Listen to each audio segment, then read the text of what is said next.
Good morning, everyone. Please like, share, and subscribe if you haven't, especially if you're interested in stopping the corruption.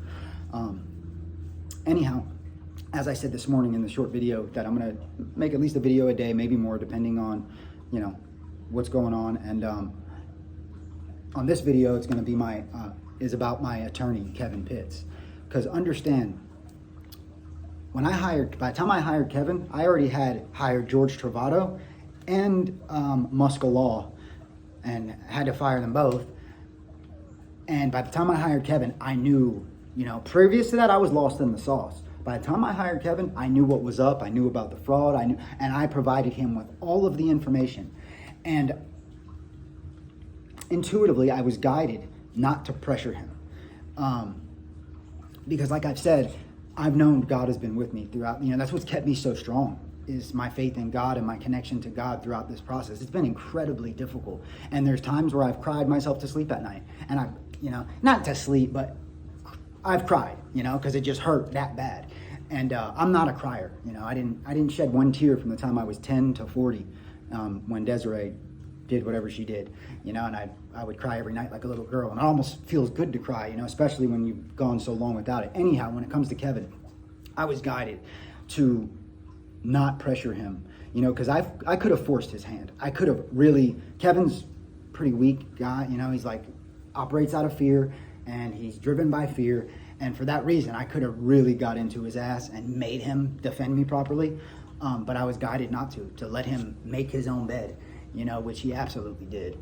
And I don't know if he'd be in prison. I don't know how all that works out, but I believe he won't. When this all shakes out and all my, all the information I provided him with, and at the end of it all, I believe at the very least, he won't be allowed to be an attorney anymore. Because it was like my competency evaluation that I did when Judge Nichols put on, really a performance for the ages. She gave Kevin an out. And by saying, Mr. Pitts, or his delusions, preventing you from representing him to the best of your ability, if he would have said yes, I don't know what would have happened. It wouldn't have been good. And, but I was there and I reamed his ass. All right. That was even happening. I told him that if she locked me up in a mental home, she was going to scar her career forever, that I'm a literary nightmare. I went, I put it on him because I was feeling the fear, of having to be locked up in a mental home. And I put it to him good. And intuitively, I feel behind the scenes in his little group that he operates out of, and the reason he betrayed his client and went against his oath, I believe they reamed his ass for not taking that out and saying that I was too much, that that by not taking her option to get me locked up, basically, and be mental. And that's the reason he set me up on my court date on April 5th, because like I said, the man he's soft, he's a follower, he's soft, pretty nice guy, but I believe it was just the fear in him, and it was because of that situation at the competency evaluation where he didn't take the out because he operates out of fear, and I was reaming him, So that's it. I'm gonna keep it short and sweet. I'm gonna, like I said, I've learned through this whole process that really all I have left at this point is my voice and to keep speaking the truth. So each day I'm gonna make at least one video with each aspect of this situation. This one's about my attorney. Next one will be, the other one was really about Jackie and whatever. And you know what I'm saying? I just want to keep everything really not only documented, but it's a form of therapy for myself, when I've experienced so much trauma throughout my life. And one of the reasons I've been able to always eventually see myself through to the other side is because of truth and honesty with myself. And that's what I'm doing right now. Just I'm talking to a camera, and it's a form of therapy. It's the God's honest truth as the way that I see it. I'm not right about every damn thing, but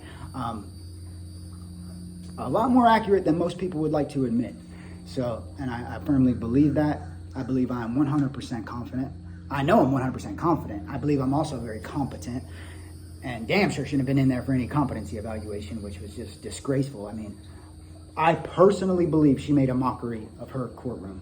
I believe that's what it will be seen as in the future. And, I'm just going to stay hard in my beliefs and keep living my life to the best of my ability, take care of my kids like I have been doing. I've been living a good, clean life my whole life. outside of addiction issues. You know, I've struggled with addiction my entire life, you know, but that doesn't make me a criminal. I wasn't even, well, even when this whole thing went down, I was clean when this went down, you know, so I wasn't, that's why they got me with my daughter. They couldn't even get me making a drug transaction because I wasn't making them. I wasn't even prescribed Suboxone. I was completely clean, you know, so it is what it is. Like I said, it's therapy for me, and hopefully you guys get something out of it, and hopefully justice will be served sooner than later. All right, much love. Have a great day.